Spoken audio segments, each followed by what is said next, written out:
ओम नमो भगवते वासुदेवाय। षष्ठ अध्याय। षष्ठे देवंकु ब्रह्मा घेनी सांत्वना कले शूलपाणि। मैत्रेय उवाच रुद्रर देखी घोर रण भये भाजिले देवगण। शूलपटिश कुशसर निस्त्रिंश गदा मुदगर।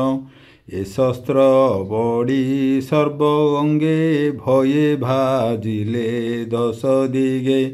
भये सकले एक मेले मिलिले गगन मंडले। छन्न व्याकुल मन दुखे बेगे मिलिले ब्रह्मलोके। ब्रह्माचरण तले पड़ी कहिले सबु कर जोड़ी। अनर्थ हेब बोली जानी यज्ञ न गले कुश पाणी। से देवे जाहा निवेदिले ता ब्रह्मा विष्णु जानिथिले। तेणु से दक्ष यज्ञ काले एबे निगमन न कले। एबे देवंक मुखु शुणी से ब्रह्मा कहे मंजुबाणी। यज्ञ विनाशी कोप भरे रुद्र जे गले निजपुरे। स्वभावे तेजे अप्रमित अन्ते जगत करे ग्रस्त। ताहांक तेज बल तथ्य केय बा वर्णने समर्थ। ताहारे अपराध करी केय बा थिब देह धरी। एबे सकल देवे शुण के जाने ईश्वर प्रमाण। चाल सकल सुर देवा एबे हो कैलास जीवा। रुद्र चरणे नमस्कार स्तोत्रे संतोष देवहर। ईश्वर चरण कमले शरण पस एक मेले। से जे सकल भूतपति सर्वसंपद से दियंती। स्वभावे सेहु आशुतोष अवश्य होइबे संतोष। मोहर बोल एबे कर अन्यथा नाहिंटी निस्तार। जे अंत काले अंडकोश निमिष मात्रे करे ग्रास। तार चरण न सेविले केबा संसारे थिब भले। दक्षर अपराध जोगे विशेषे पत्नीर विजोगे। स्वभावे तम गुण जोगे केबा मिलिब तार आगे। जार महिमा विचारणे मो आदि सर्वदेवगणे। ए यज्ञ आदि जेते मुनि संगते वेद तत्व घेनी। के जानी पारिब प्रमाण से आत्मतंत्र भगवान। एबे सकल देवे जीवा से रुद्र चरणे पूजिबा। स्तुति करिबा नाना मते जेमंते दया बसे चित्ते। एमंत कही पद्मजोनि संगे सकल देव घेनी। प्रजापतिये पितृतुले सर्वे चलिले ब्रह्मा बोले। प्रजापतिये पितृतुले सर्वे चलिले ब्रह्मा बोले। ईश्वर दर्शन आसे मिलिले कैलास देशे। जे बने बसे सदाशिव से स्थान उपमा के देव। जन्म औषधि तप मंत्रे जोगे संसिद्ध जोगी जुथे। यक्ष किन्नर विद्याधरी गंधर्व मुनि अपसरी। सर्वे बसन्ति सिद्ध बने तरुंक पुटे जोगो ध्याने। ଅଶେଷ ମଣି ରତ୍ନ ରେଖେ ଶୃଙ୍ଗ ବିରାଜେ ଗିରି ଶିଖେ ଦେହେ ବିରାଜେ ନାନା ଧାତୁ ଅତି ଆନନ୍ଦ ରୂପ ହେତୁ ବିରାଜେ ନାନା ଗୁଳ୍ମଲତା କେତା ବର୍ଣ୍ଣନେ ସାମରଥା ଆନନ୍ଦେ ମନୋହର ସ୍ଥାନେ କ୍ରୀଡ଼ନ୍ତି ନାନା ପଶୁଗଣେ ଅନେକ କନ୍ଦର ଗମ୍ଭୀରାକ୍ ବହନ୍ତି ପ୍ରସ୍ରବଣ ଧାରା ରମଣ ତୁଲେ ନାରୀ ଗଣେ ରମନ୍ତି ସିଦ୍ଧ ସ୍ତ୍ରୀମାନେ ମୟୂର କେକାନାଦ ବାଣୀ ଜେବନେ ମନୋହର ଶୁଣି କୋମଳ କଣ୍ଠେ ପକ୍ଷୀ ଗଣେ ନାଦ କରନ୍ତି ଘୋର ବନେ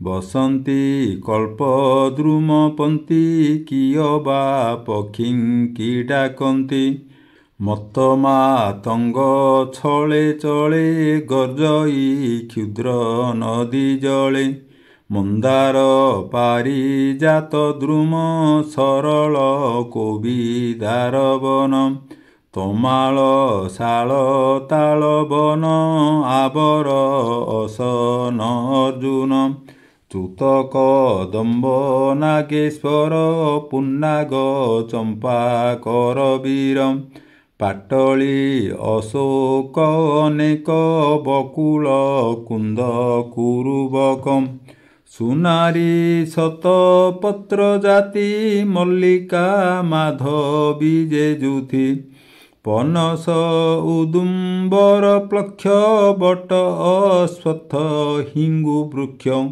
ଖର୍ଜୁର ଜମ୍ବୁ ଦେକ୍ରମୁକ ଆମ୍ର ପିଆଳ ଆମ୍ରାତକ ଭୁର୍ଜ ଔଷଧି ଯେ ମଧୁକ ଇଙ୍ଗୁଦ ବେଣୁ ଯେ କୀଚକ ବୃକ୍ଷେ ଅଛନ୍ତି ନାନା ବର୍ଣ୍ଣେ ଶୋଭନ କୈଳାସ ବନେ କୁମୁଦ ଉତ୍ପଳ କହ୍ଲାର ଶତପତ୍ରରେ ଶୋହେ ନୀର ଆନନ୍ଦ ମନେ ପକ୍ଷୀକୂଳ ଗଭୀର ନାଦେ କୁତୁହଳ ମୃଗବାନର କୋଳଯୂଥ ସିଂହ ଶାର୍ଦୂଳ ଗଜଯୂଥ ଗବୟ ବ୍ୟାଘ୍ର ରୁକ୍ଷ ଦଳ ରୁରୁ ମହିଷ ଶଶାକୁଳ ଅରଣ୍ୟେ ମୃଗ ନାଭି ଆଦି କେକହୁ ସେବନ ପ୍ରସିଦ୍ଧି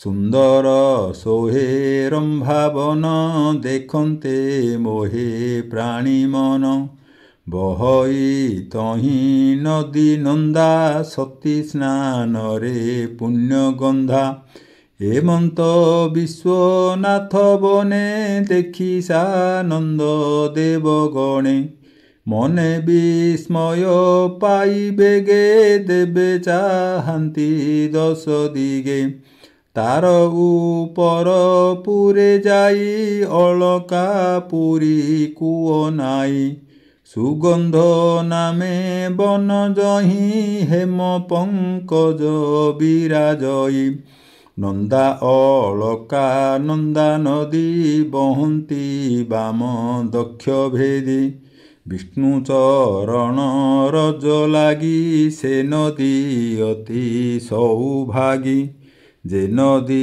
ଜଳେ ସୁର ନାରୀ ରମନ୍ତି ନାନା କ୍ରୀଡ଼ା କରି କୁଚ କୁଙ୍କୁମ ଜଳେ ମିଶେ ଶୋଭାବେ ସୁମଞ୍ଜୁଳ ଦିଶେ କରିଣୀ ତୁଲେ ହସ୍ତିବଳ ନିତ୍ୟ ପିବନ୍ତି ଜାର ଜଳ ଆନନ୍ଦେ ପଦ୍ମ ବନେ ପଶି କ୍ରୀଡ଼ା ଆନନ୍ଦେ ମନ ତୋଷି ସେ ନଦୀ କୂଳେ ଉପଗତ ରତ୍ନ ବିମାନ ଯୂଥ ଯୂଥ ପୁଣ୍ୟଜନଙ୍କ ପରିମଳ ମିଶି ସୁଗନ୍ଧ ଗଙ୍ଗା ଜଳ ତଡ଼ିତ ଯେହ୍ନେ ନୀଳ ମେଘେ ଶୋଭା ଦିଶନ୍ତି ଦଶ ଦିଗେ ହେମନ୍ତ କୁବେର ନଗରୀ ସୁଗନ୍ଧ ବନ ଆଦି କରି ଜହିଁରେ କଳ୍ପ ବୃକ୍ଷ ପ୍ରାୟେ ଫଳ ପଲ୍ଲବ ପୁଷ୍ପ ଶୋହେ। କୋମଳ କଣ୍ଠ ନାଦ ପକ୍ଷୀ ଭୃଙ୍ଗ ଶବଦ ଜହିଁ ଲକ୍ଷୀ। ଜଳରେ କଳହଂସ ଗଣେ କ୍ରୀଡ଼ା କରନ୍ତି ପଦ୍ମବନେ। ହରିଚନ୍ଦନ ବାୟୁ ସଙ୍ଗେ ମତ ମାତଙ୍ଗ ଗଣ ରଙ୍ଗେ। ବୈଦୁର୍ଯ୍ୟ ବାପି କୂପସ୍ଥାନେ ନିବିଡ଼ ପ୍ରବନ୍ଧ ସୋପାନେ।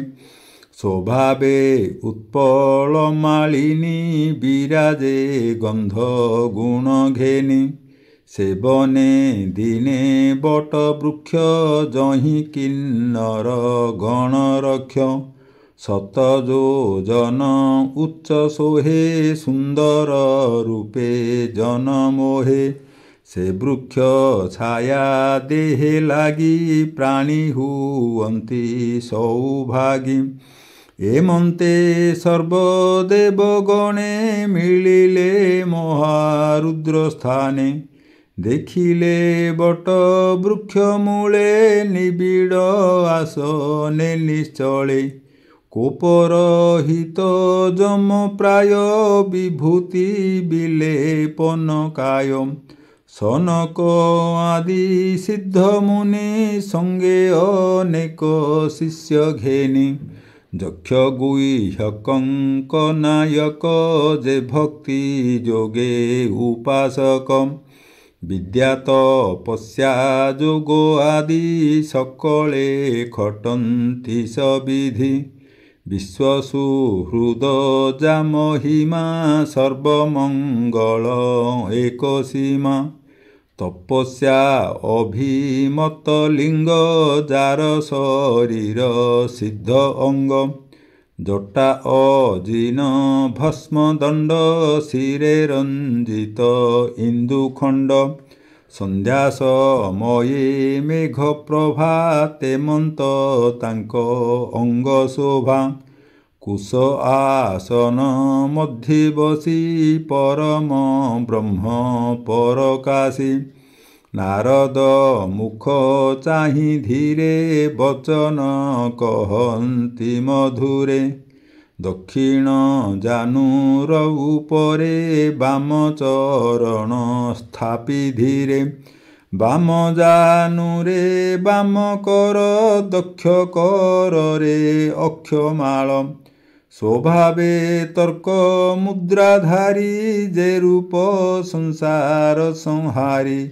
ନିଶ୍ଚଳ ସମାଧି ଧାରଣେ ଦେଖିଲେ ସର୍ବଦେବ ଗଣେ।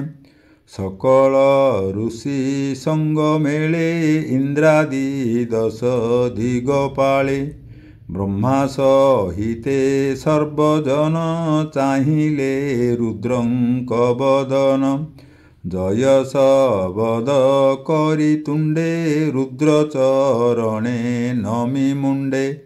ଯେହର ମନୁଙ୍କର ମନୁ ଭକ୍ତ ଜନଙ୍କ କାମଧେନୁ। ଜାଣିଲେ ସିନୀଳ ଲୋହିତ ବ୍ରହ୍ମା ଯେ ଚରଣେ ପତିତ। ସେ ସୁର ଅସୁର ନାୟକ ଚରଣେ ନତ ସର୍ବଲୋକ। ତା ଦେଖି ବ୍ୟଗ୍ର ହୋଇ ହର ନମିଲେ ବ୍ରହ୍ମାର ପୟର। ଯେ ରୂପେ କଶ୍ୟପ ଚରଣ ବନ୍ଦନ କଲେ ସେ ବାମନ। ନାରଦ ଆଦି ସିଦ୍ଧଗଣ ବନ୍ଦିଲେ ବ୍ରହ୍ମାର ଚରଣ। ସ୍ୱଭାବେ ମନ୍ଦ ମନ୍ଦ ହସି ଅମୃତ ବାକ୍ୟେ ମନ ତୋଷି। ବ୍ରହ୍ମା କହନ୍ତି କର ଯୋଡ଼ି ଚରଣେ ପୁନଃ ପୁନଃ ପଡ଼ି। ବ୍ରହ୍ମା ଉବାଚ ତୁ ନାଥ ଜଗତ ଈଶ୍ୱର ଜଗତ ତୋର ଖେଳ ଘର। ତୁ ଏ ଜଗତ ବୀଜ ଯୋନି ସୃଷ୍ଟି ସଂହାରୁ ମାୟା ଘେନି। ତୁ ନାଥ ଜଗତ ଈଶ୍ୱର ନିର୍ଲେପ ବ୍ରହ୍ମ ନିରାକାର। ତୁ ଶିବ ଶକ୍ତି ରୂପ ଧରୁ ସଂସାରେ ଖେଳ ଘର କରୁ ସଜି ପାଳିଣ କରୁ ଅନ୍ତ ଏ ବିଶ୍ୱ ଉର୍ଣ୍ଣ ନାଭିବତ ଧର୍ମାର୍ଥ କାମ ଯହୁଁ କ୍ଷରେ ଯେ ଯଜ୍ଞ ଧେନୁ ରୂପ ଧରେ ତୁ ତାହା ସଜିଛୁ ଜଗତେ ସଂସାର ଭ୍ରମଣ ନିମନ୍ତେ ସେ ମାୟା ସଂସାର ବନ୍ଧନେ ଯନ୍ତ୍ରିତ ହୋଇ ମହାଜନେ କଳ୍ପନ୍ତି ନାନା କର୍ମ ବିଧି ତୁ ସେ ସକଳ ଫଳ ସିଦ୍ଧି ମଙ୍ଗଳ କ୍ରିୟା କର୍ମ ଫଳ ତୁ ସେ ଅନାଦି ଆଦି ମୂଳ ଅମଙ୍ଗଳକୁ ତମ ହେଉ ଧର୍ମ ତୁ ସଦା କାଳେ ବହୁ ତୁ ନାଥ ସର୍ବ ଫଳ ଦେଉ ତୋର ମହିମା କେବା କହୁ ଯେବା ଅଶୁଭ କର୍ମ କରେ ନରକେ ପଡ଼େ ସେହୁ ଘୋରେ ଯେ ସାଧୁ ଜନେ କର୍ମ କରି ଭାବ ପ୍ରଭାବେ ମୋଦ ଭରି ସେ ଫଳ ତୋତେ ସମର୍ପନ୍ତି ମାୟା ପଟଳୁ ତରି ଯାନ୍ତି ଯେ ଲୋଭ ବସେ ତାହା ଚିନ୍ତି ପଶୁଙ୍କ ପ୍ରାୟ ସେ ଭୁଞ୍ଜନ୍ତି ସେ କାହିଁ ସମ୍ପାଦିବେ ତୋତେ ଏଣୁ ଭ୍ରମନ୍ତି ଏ ଜଗତେ ଯେ ଭେଦ ଦର୍ଶୀ ଦୁଷ୍ଟାଶୟ କେବଳ କର୍ମରତ ପ୍ରାୟ ପରର ଉଦୟେ ସର୍ବଥା ଯାହାର ହୃଦୟରେ ବ୍ୟଥା ସର୍ବଦା ବୋଲି ଦୁଷ୍ଟ କଥା ଦିୟଇ ପର ମର୍ମେ ବ୍ୟଥା ଯେ ପଦ୍ମନାଭର ମାୟାରେ ମୋହିତ ଭେଦ ଜ୍ଞାନୀ ନରେ ତାହାଙ୍କ ପ୍ରତି ସାଧୁଜନ କରନ୍ତି ଦୟା ପ୍ରକାଶନ ଯେ ବା ସ୍ୱଧର୍ମ ଅନୁଗତ ତାହାରେ ଦୟା ତ ଉଚିତ ତୁହିତ ଯଜ୍ଞ ଫଳଦାତା ସକଳ ଯଜ୍ଞ ଭାଗ ଭୋକ୍ତା କୁଚ୍ଛିତ ଯଜ୍ଞକାରୀମାନ ନକଲେ ଯଜ୍ଞ ଭାଗଦାନ ତୋତେ ନ ଜାଣି ପ୍ରଜାପତି ଦୁର୍ଗତି ଲଭିଲା ଦୁର୍ମତି ଆମ୍ଭ ଭକତି ହୃଦେ ଧର ଏହାକୁ ପ୍ରତିକାର କର ଏ ପୁଣି